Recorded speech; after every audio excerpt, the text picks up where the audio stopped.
പോകാം. ഷിരൂരിൽ അർജുന്റെ ലോറിക്കായുള്ള തെരച്ചിൽ അല്പസമയത്തിനുള്ളിൽ പുനരാരംഭിക്കും. ഗോവയിൽ നിന്നുള്ള ഡ്രഡ്ജർ വെസൽ ഷിരൂരിലേക്ക് എത്തുന്നുണ്ട്. തത്സമയ ദൃശ്യങ്ങളാണ് പ്രേക്ഷകർ കാണുന്നത്. കാലാവസ്ഥ കൂടി പരിശോധിച്ച ശേഷമാകും തിരച്ചിൽ ആരംഭിക്കുക. നാവികസേനയുടെ ഡൈവർ സംഘവും ഉച്ചയോടുകൂടി എത്തും. AK അഭിലാഷും ദീപക് മലയമ്മയും നമുക്കൊപ്പമുണ്ട്. ആദ്യം AK അഭിലാഷിലേക്ക്. AK അഭിലാഷ്, ഇപ്പോൾ ഡ്രഡ്ജർ വെസൽ എവിടെ എത്തി നിൽക്കുന്നു? ഡ്രഡ്ജർ വെസൽ നേരത്തെ നമ്മൾ പറഞ്ഞതുപോലെ കോൺടാക്ട് നമ്പർ 4-ൽ എത്തി നങ്കൂരമിട്ടതിനു ശേഷമായിരിക്കുമല്ലോ തെരച്ചിൽ ആരംഭിക്കുക. നമുക്ക് കൂടുതൽ ദൃശ്യങ്ങൾ ലഭ്യമാവുന്നുണ്ട്. ഇപ്പോൾ എവിടെ എത്തി നിൽക്കുന്നു ഡ്രഡ്ജർ വെസൽ? ആ ദുരന്തമുണ്ടായ ആ സ്പോട്ടിലേക്ക് എത്തിയോ?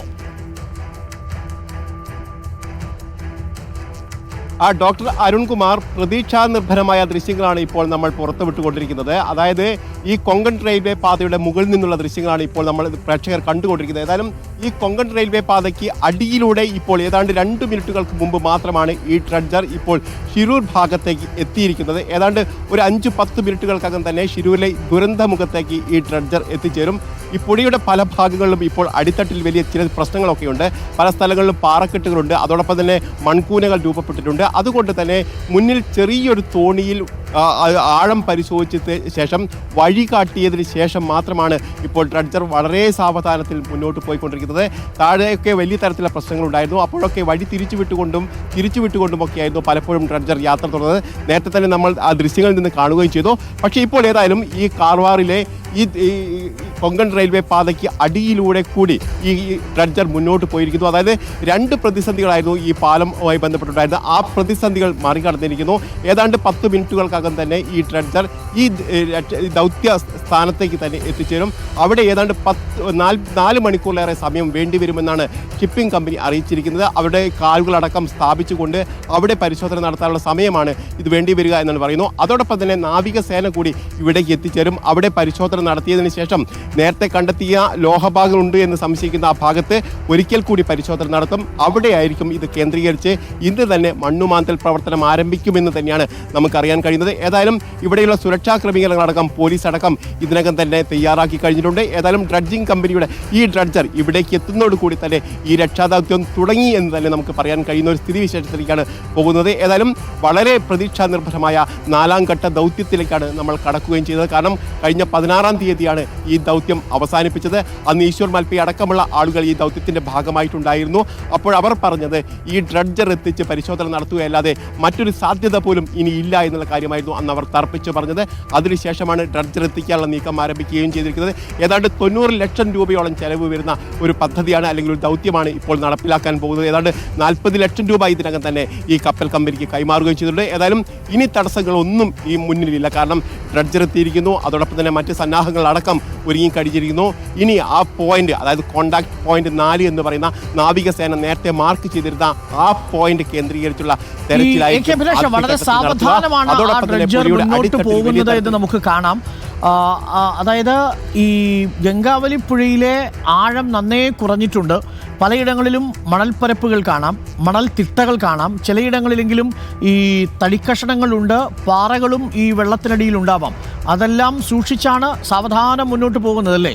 ഇപ്പോൾ ഈ ഡ്രഡ്ജർ വെസൽ നിർത്തിയിട്ടിരിക്കുകയാണോ അതോ വളരെ സാവധാനം നീങ്ങുന്നുണ്ടോ? വളരെ സാവധാനം നീങ്ങുന്നു എന്നാണ് ദൃശ്യങ്ങളിൽ ബോധ്യപ്പെടുന്നത്. പക്ഷേ അത് ഉറപ്പില്ല.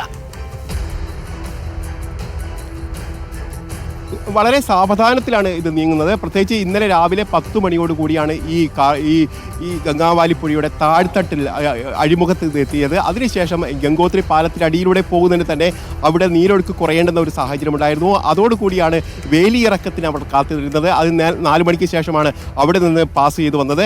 അതിനുശേഷം മുകളിലേക്ക് വരണമെങ്കിൽ വെള്ളത്തിൻ്റെ ഒഴുക്ക് അല്ലെങ്കിൽ വെള്ളത്തിൻ്റെ വിധാനം കുറച്ചുകൂടി ഉയർന്നു വരേണ്ടതുണ്ടായിരുന്നു. അതുകൊണ്ട് തന്നെ ഇന്നലെ രാത്രിയോടുകൂടി ഈ യാത്ര പുനരാരംഭിക്കാൻ കഴിയുമെന്നായിരുന്നു പ്രതീക്ഷിച്ചത്.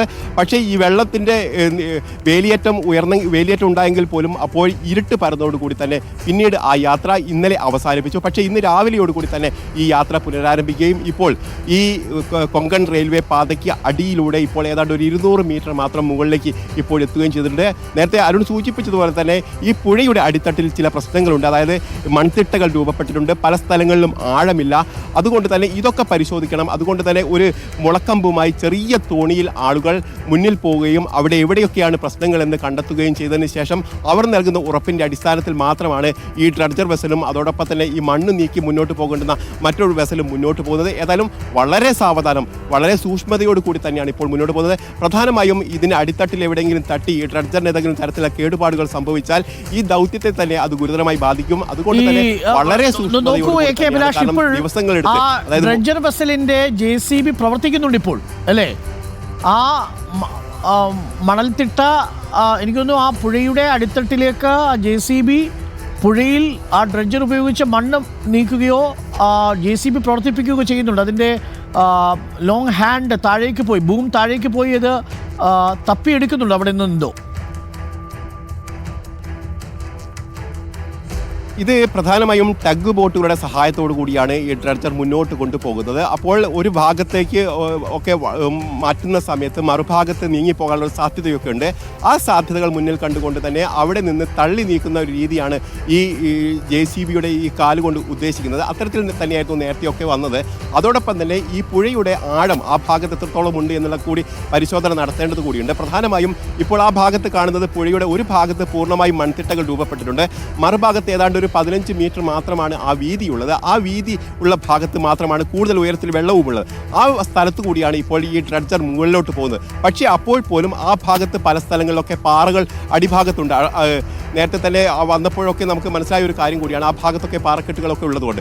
അതുകൊണ്ട് തന്നെ അതുകൂടി സൂക്ഷ്മത പുലർത്തിക്കൊണ്ട് ആ ഭാഗത്ത് ഏതെങ്കിലും തരത്തിൽ തടസ്സങ്ങളുണ്ടോ എന്ന് കണ്ടെത്തിയതിന് ശേഷം മാത്രമാണ് ആ ഭാഗത്ത് പോകുന്നത്. അതോടൊപ്പം തന്നെ കുറച്ചുകൂടി കരയിൽ നിന്ന് കുറച്ചുകൂടി തള്ളി നീക്കിക്കൊണ്ട് മുന്നോട്ട് പോകാനുള്ള ഒരു നീക്കവുമാണ് അവിടെ നടക്കുന്നത്. ഏതായാലും വളരെ സൂക്ഷ്മമായി തന്നെയാണ് ഇപ്പോൾ ഓരോ ഘട്ടത്തിലും ഓരോ ഇഞ്ച് ബൈ ഇഞ്ച് എന്നുള്ള ഇപ്പോൾ ഈ അഭിലാഷ് നമ്മുടെ ഈ ഡ്രഡ്ജർ വെസൽ നിൽക്കുന്നത് ഈ സ്ഥലത്ത് നിന്ന് ഏകദേശം